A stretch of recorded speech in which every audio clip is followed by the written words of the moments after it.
개인적으로 초보자에게 웨이트 트레이닝을 지도할 때 가장 먼저 지도하는 동작은 데드리프트입니다. 그만큼 중요하고 가장 기본이 되는 동작이기 때문이죠. 그리고 그 데드리프트는 두 가지만 잘하면 됩니다. 바로 힙 힌지와 힙 드라이브. 데드리프트는 엉덩이와 다리에서 만들어진 지면 반발력이 몸통을 통해 어깨를 지나 팔과 손으로 전달되어 무거운 중량을 들어올리는 운동으로 단순 하지 근력뿐만 아니라 상하지의 연결성의 요구도가 높은 근력 운동이다. 메인 움직임인 힙 드라이브를 만드는 데 사용되는 근육은 대둔근과 햄스트링, 무릎을 펴는 데 사용되는 근육은 대퇴사두근, 그리고 허리가 구부러지거나 너무 과하게 펴지지 않도록 몸통의 안정화를 위해 사용되는 척추 기립근과 여러 가지 복근들, 바벨과 연결되어 있는 팔을 몸통에 강하게 끌어당겨주는 광배근, 대원근, 상완삼두근, 그리고 무거운 중량을 꽉 잡아줘야 하는 악력근들, 역도 동작을 제외한 근력 운동 중 가장 많은 근육이 사용되는 전신 운동이다. 데드리프트는 가장 일반적인 컨벤셔널 데드리프트, 스모 선수처럼 다리를 넓게 벌리고 하는 스모 데드리프트, 그리고 바닥에서 시작하지 않고 렉에서 꺼내서 하는 루마니안 데드리프트, 이렇게 세 가지가 가장 보편적으로 하는 데드리프트지만, 데드리프트의 어원을 따졌을 때 죽어있는 물체, 즉 움직이지 않는 물체를 바닥에서부터 들어 올린다는 뜻이기에 의미상으로 보았을 때 루마니안 데드리프트는 그 의미를 충족시키지 못한다. 그러므로 파워리프팅 대회에서는 컨벤셔널과 스모 데드리프트만 허용이 된다. 중량을 들어올리기 전 힙힌지 동작을 제대로 만들지 못하면 가장 메인인 둔근이 제대로 사용되기 어려우니 초보자들은 올바른 힙힌지 동작의 연습을 통해 둔근과 햄스트링에 텐션을 주는 방법을 먼저 터득하는 것이 좋다. 만약 서서 하는 힙힌지 동작이 잘 나오지 않는다면 이렇게 스틱이나 폼롤러를 바닥에 밀어내며 연습을 하거나 릴링 자세를 통해 연습하는 것이 더 쉽게 할 수 있는 방법이고, 이것도 어려우면 네발기기 자세로 백워드 락킹을 연습해서 척추의 중립을 유지하며 올바로 고관절을 접을 수 있는 감을 잡아야 한다. 햄스트링이 너무 타이트하면 힙힌지에 방해가 될 수 있으니 햄스트링 스트레칭을 많이 하는 것도 좋지만 힙힌지 동작을 통해 스트레칭을 하는 것이 더 효율적일 수도 있다. 햄스트링이 너무 타이트해서 컨벤셔널 데드를 하는데 허리가 계속 구부러지는데 어떻게든 데드리프트를 하고 싶어 미치겠다면 바벨의 위치를 조금 높여서 하는 방법이 있다. 하지만 뭔가 자존심이 상한다면 스모 데드리프트를 해보자. 상대적으로 무릎이 많이 구부러지기에 햄스트링의 유연성이 부족해도 쉽게 할 수 있는 데드리프트지만, 사실 그러한 사람에게 필요한 건 근력보다는 유연성이니 정신 차리기 바란다. 발을 최대한 몸통에 가깝게 하는 것이 역학적으로 유리한 상태로 바벨을 들어 올릴 수 있기에 최대한 정강이에 붙여서 들어 올리는 것이 고중량을 다루기 유리하고 허리의 부담도 줄어든다. 데드리프트가 광배근 운동이라고 이야기하는 이유는 하지에서 몸통을 지나 상지까지 붙어있는 유일한 근육이고, 이 근육이 하지에서 상지로의 힘 전달에 중요한 역할을 하며 앞서 설명했던 발을 몸통에 강하게 밀착시켜줄 수 있는 가장 중요한 근육이다.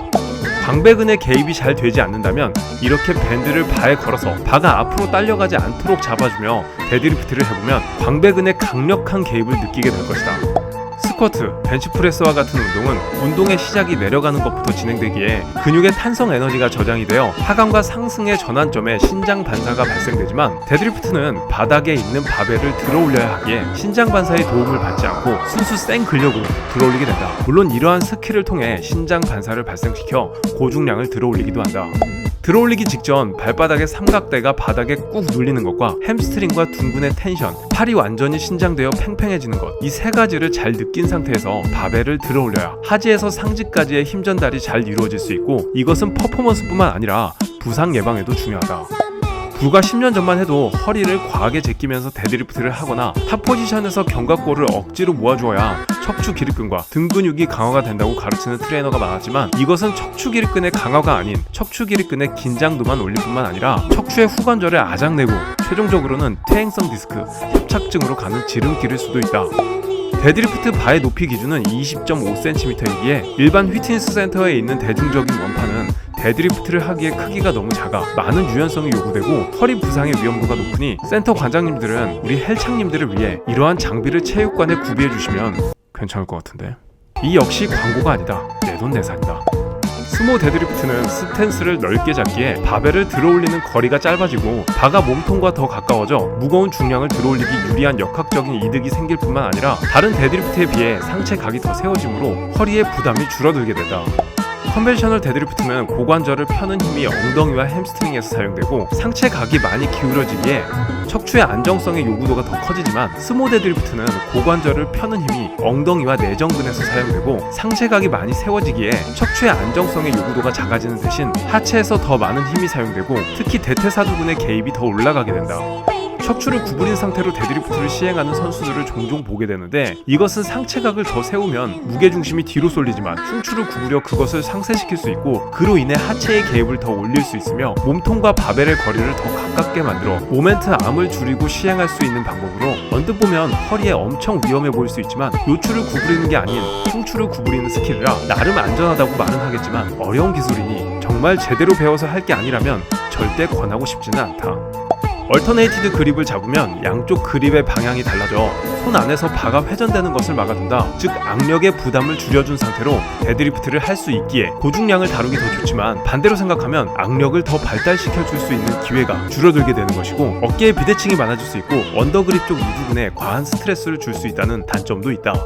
몸통의 길이, 팔의 길이, 허벅지의 길이, 종아리의 길이에 따라 데드리프트를 하기 가장 이상적인 관절의 각도가 있다. 만약 팔이 짧고 다리가 긴 사람은 상체각이 거의 바닥과 평행해지게 되는데 이러한 사람들은 상대적으로 허리에 더 많은 부담이 갈 수 있기에 고중량을 다루는 것이 목적이라면 스모 데드리프트로 가는 것이 훨씬 안전하고 더 좋은 퍼포먼스를 발휘할 수 있다. 반면 팔이 길고 다리가 짧은 사람은 하지 후면 근육들의 적절한 텐션을 주기 위해서는 스모 데드리프트보다 컨벤셔널 데드리프트가 더 유리할 수도 있다. 즉 데드리프트 시 관절의 각도를 명확하게 정해놓고 그에 맞춰서 운동을 하는 것은 올바르지 못하다.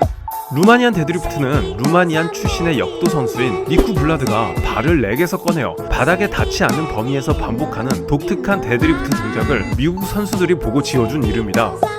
루마니안 데드는 무릎이 많이 사용되지 않고 상체각이 상대적으로 많이 구부러지는 운동이라 허리 안정화의 요구도가 다른 데드리프트보다 더 커지게 되기에 고중량을 다루기에 적합한 운동은 아니다. 게다가 운동 중 단 한 번도 바닥에 내려놓지 않기에 허리나 악력근들의 지구력이 많이 요구된다. 또한 햄스트링과 엉덩이가 주로 사용되지만 유연하지 않으면 엉덩이 개입을 높이는 게 쉽지 않을 수 있다. 엉덩이에 텐션이 가기 전 햄스트링의 장력이 너무 많이 걸려버리기 때문이다.